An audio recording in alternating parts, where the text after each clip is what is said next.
Surgery में आपको दर्द भी होती है, ब्लीडिंग भी होती है, मेडिकेशन भी होती है और बहुत हाई कॉस्ट है। Hello everyone, my name is परबल और आप देख रहे हैं नमाज रज़ा चैनल। इस चैनल में हम हेयर लॉस से रिलेटेड सब इश्यूज़ और उनके सॉल्यूशंस के बारे में बात करते हैं। आज हम डिस्कस करेंगे हेयर रिप्लेसमेंट और हेयर ट्रांसप्लांट को। ट्रांसप्लांट में क्या होता है कि एक सर्जरी की जाती है और उस सर्जरी से आपका जो डोनर एरिया होता है, नॉर्मली बैक साइड से आपके बाल ग्राफ्ट्स निकाले जाते हैं और आपका जो क्राउन एरिया होता है जहाँ पे आपके बाल नहीं होते वहाँ पे प्लांट कर दिए जाते हैं। तो हम एक एक करके इसके पॉइंट्स डिस्कस करते हैं। सबसे पहले है कॉस्ट।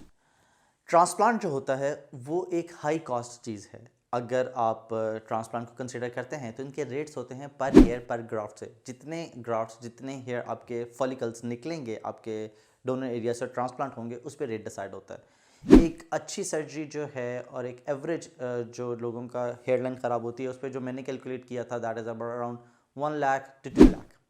अगर आप अच्छी सर्जरी और अच्छे लोगों से बात करते हैं, यहाँ पे आपको 20,000, 30,000, 60,000 वाले ट्रांसप्लांट्स में मिलेंगे, लेकिन वो जान को अज़ाब में डालने वाली बात है। सर्जरी है, इट्स अ सीरियस मैटर।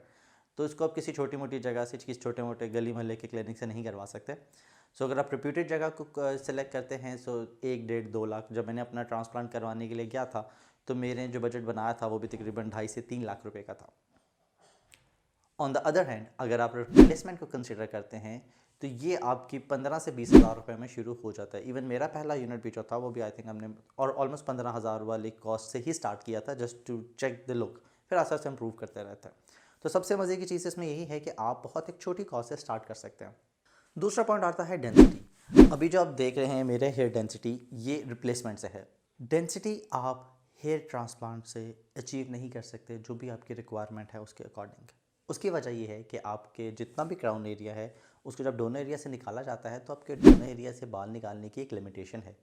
एक सर्जरी में एक लिमिटेड डोनर एरिया से ज़्यादा यूज़ नहीं हो सकता, जिस वजह से अगर आपका बॉल्ड एरिया ज़्यादा है तो मोस्टली लोगों का ट्रांसप्लांट का रिजल्ट बहुत ख़राब आता है। जबकि अगर आप हेयर रिप्लेसमेंट की डेंसिटी की बात करें तो यहाँ पे आप अपनी रिक्वायर्ड डेंसिटी चूज़ कर सकते हैं। लाइक मुझे ये डेंसिटी सूट करती है, मैंने मीडियम डेंसिटी रखी हुई है, ना बहुत हाई है ना बहुत लो है।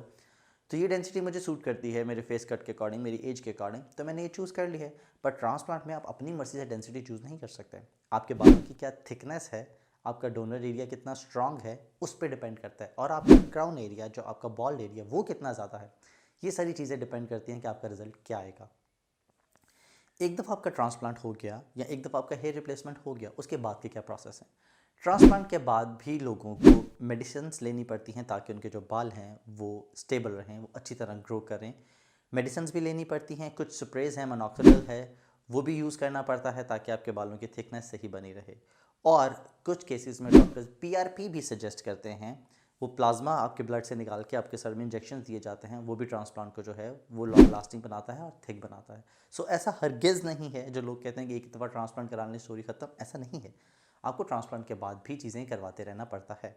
अगर आप हमारे कुछ सेलिब्रिटीज़ देख लें, हमारे पॉलिटिशियंस देख लें, जिन्होंने ट्रांसप्लांट कराया, बहुत अच्छा रिजल्ट आया, बट बाय द टाइम वो ट्रांसप्लांट वापस ख़त्म होना शुरू हो गया, वो बाल वापस झड़ना शुरू हो गए। तो ये चीज़ होती है, so keep that in mind.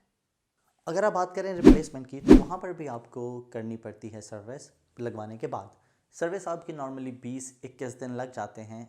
उसके बाद आप एक दफ़ा अपना यूनिट उतारते हैं, हेड को दोबारा शेव करते हैं और यूनिट को दोबारा से साफ़ करके पेस्ट कर देते हैं।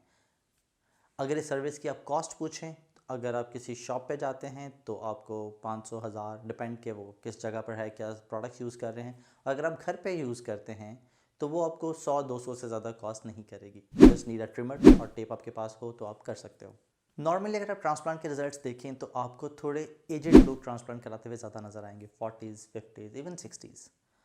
बट रिप्लेसमेंट जो है वो आजकल बहुत ज़्यादा पॉपुलर है 20s और 30s में। मैंने भी अपने 26-27 में ही रिप्लेसमेंट करवा ली थी। मैं ट्रांसप्लांट करने जा रहा था, बट यंग एज में जो ट्रांसप्लांट का इशू था वो ये था कि अगर मैं अपनी हेयर लाइन बनवा लेता हूँ एक ट्रांसप्लांट अच्छा करवा कर, उसके कुछ ही अरसे बाद मेरे पूरा जो पीछे के बाल हैं वो भी तो उड़ेंगे। जब वो उड़ेंगे तो उस पर मुझे दोबारा से सर्जरी करवानी है। जब उसके पीछे से बाल उड़ेंगे तो मुझे फिर से सर्जरी करानी है। सो अगर आप 20s में अपना हेयर ट्रांसप्लांट कंसिडर कर रहे हैं, जो कि मेरे केस में था, ये मुझे खुद डॉक्टर्स ने बताया कि आपको मल्टीपल सर्जरीज करवानी पड़ेंगी। कुछ कुछ सालों बाद आपको सर्जरीज दोबारा से करवानी पड़ेंगी।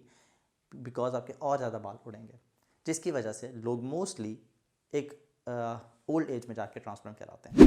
जबकि मुझे लगता है कि आपको एक थिक हेयर लुक की, एक अच्छी हेयर लुक की ज़रूरत 20-30 साल में ज़्यादा है या 50-60 साल में ज़्यादा है, ये आप खुद डिसाइड कर सकते हैं। बहुत सी failed transplant stories, just type on Google और यूट्यूब ट्रांसप्लांट रिजल्ट फेल्ड, तो आपको बहुत सी स्टोरीज मिलेंगी, बहुत से साइड इफ़ेक्ट्स मिलेंगे। जबकि आप रिप्लेसमेंट में देखें, मैं खुद 3-4 साल से यूज़ कर रहा हूँ और बहुत से लोग हैं जो 20-30 साल से यूज़ कर रहे हैं, कोई इशू नहीं है। अगर आपका जो रिप्लेसमेंट की क्वालिटी अच्छी है और आप टेप की क्वालिटी अच्छी यूज़ कर रहे हैं तो कोई इशू है ही नहीं है। सिंपली आप एक स्किन पे एक पेस्ट करना है आपको, और वो टेप्स और वो ग्लूज भी स्किन के लिए बनी होती हैं, और आप इजीली उसको स्टिक ऑन कर सकते हैं और अपनी डिज़ायर्ड लुक रख सकते हैं। स्टाइलिंग अगर आप देखें तो मैंने लंबे बाल भी रखे हुए हैं, छोटे बाल भी रखे हुए हैं, थिक हेयर भी रखे हुए हैं, थोड़े थिन में भी कभी ट्राई किया है। मैंने इसको बियर्ड के साथ डिफरेंट कॉम्बिनेशंस बनाता हूँ, हेयर कलर के डिफरेंट कॉम्बिनेशंस बनाता हूँ। सो ये सारे एक्सपेरिमेंट्स आप हेयर रिप्लेसमेंट के साथ कर सकते हैं। आप इसमें जेल, वैक्स, ब्लो ड्रायर, ये जितने प्रोडक्ट्स हैं ये यूज़ कर सकते हैं खुला डुला। आपको टेंशन लेने की ज़रूरत नहीं कि यार बाल डैमेज ना हो जाएं। जबकि अगर आप ट्रांसप्लांट कराते हैं तो आपको उन बालों को बहुत केयर के साथ रखना पड़ता है, और उसको आपको स्टाइलिंग की इतनी ज़्यादा ऑप्शंस नहीं होती, क्योंकि इतना अच्छा वॉल्यूम ही नहीं होता कि आप अच्छे स्टाइल्स बना सकें। ये एक मेरा की पॉइंट था जिसकी वजह से मैंने ट्रांसप्लांट को छोड़कर हेयर यूनिट लगाने का फ़ैसला किया। अगर आप ये वीडियो देख रहे हैं दैट मीन्स कि आपको भी हेयर लॉस का इशू है और आप भी इस प्रॉब्लम से परेशान हैं। तो बंदों में अगर हेयर लॉस होना शुरू हो जाए तो आपका कॉन्फिडेंस एकदम गिर जाता है। ऑनेस्टली अगर मैं अपनी बात बताऊं तो मैंने अपनी पिक्चर सोशल मीडिया पे पोस्ट करना छोड़ दी थी, मैंने फ्रेंड्स के गेट टुगेदर्स पे जाना छोड़ दिया था, because I would not really confident on my looks. But जैसे ही रिप्लेसमेंट आया, I am back on social media, मेरी पिक्चर्स का ढेर लगा दिया मैंने इंस्टाग्राम पर। You can also follow me on Instagram, the link is in the description. तो आपका कॉन्फिडेंस बहुत ज़्यादा आ जाता है। जबकि ट्रांसप्लांट करने के बाद एक आपको इतने लंबे अरसे तक वेट करना पड़ता है, वो बाल उगेंगे, झड़ेंगे, उसको ठीक होने में टाइम लगता है, और इतने पैसे लगा के सर्जरीज़ का डर के बाद आपको पता ही नहीं कि रिज़ल्ट्स क्या आएंगे। रिज़ल्ट्स आने के बाद ही पता लगेगा। उसके बाद जो उसकी मेडिसिन है उसके भी बहुत से साइड इफ़ेक्ट्स हैं। अगर आप कहें तो मैं specifically side effects of hair transplant की एक अलग से पूरी वीडियो बनाने के लिए तैयार हूँ, जिसमें आपको हर चीज़ एक डिटेल में बताऊंगा। Just type in the comment side effect of hair transplant और मैं आपको बना देता हूँ। टाइम बहुत शॉर्ट लगता है हेयर रिप्लेसमेंट में। आपको एक यूनिट लगाने के लिए 1 या 2 घंटे अपने लाइफ के देने हैं और you are back in luck. But on the other hand अगर आप देखें ट्रांसप्लांट को तो आपको एक बहुत ज़्यादा टाइम लगाना पड़ता है, 6 महीने, 9 महीने, साल लग जाता है आपके लुक्स को थोड़ा सा बेहतर होने के लिए। ट्रांसप्लांट का डिसीजन आपने एक दफ़ा ले लिया, सर्जरी करवा ली, तो वो रिवर्सेबल नहीं हो सकता। जबकि इस तरफ अगर आपने रिप्लेसमेंट को चूज़ किया, आपने एक दफ़ा यूनिट लगाया, आपको नहीं पसंद आया ड्यू टू एनी रीजंस, आपको उसकी लुक नहीं पसंद आई या आपको उसका सर्विस करना पसंद नहीं आया, कोई भी रीज़न है, इट इज़ रिवर्सेबल। सिंपली उसको आप उतार दो और आपके बाल फिर से ग्रो करेंगे, you are back to your normal life. So अगर हम इस वीडियो को कंक्लूड करें तो बहुत से लोग जो मैंने ट्रांसप्लांट के सुने उनका एक लाइन होती है कि यार अपने बाल होंगे। सो अगर आपका कुछ ऐसा इशू है तो आप ट्रांसप्लांट कर सकते हैं, एक ऑप्शन अवेलेबल है। लेकिन अगर आप इमीडिएट लुक चाहते हैं और एक अच्छी डेंसिटी चाहते हैं तो डू कंसिडर रिप्लेसमेंट। यहाँ स्क्रीन पे आपको व्हाट्सएप का नंबर नज़र आ रहा है, इस नंबर पे आप कांटेक्ट करें और हेयर लॉस से रिलेटेड, हेयर यूनिट से रिलेटेड जितनी आपकी क्यूरीज़ हैं, जितने आपके प्रॉब्लम्स हैं, जो आपका बजट है, जो आपकी रिक्वायरमेंट है, वो हमें बताइए, अपनी पिक्चर शेयर कीजिए और हम आपको उसका रिज़ल्ट बताएंगे। अल्लाह हाफ़िज़।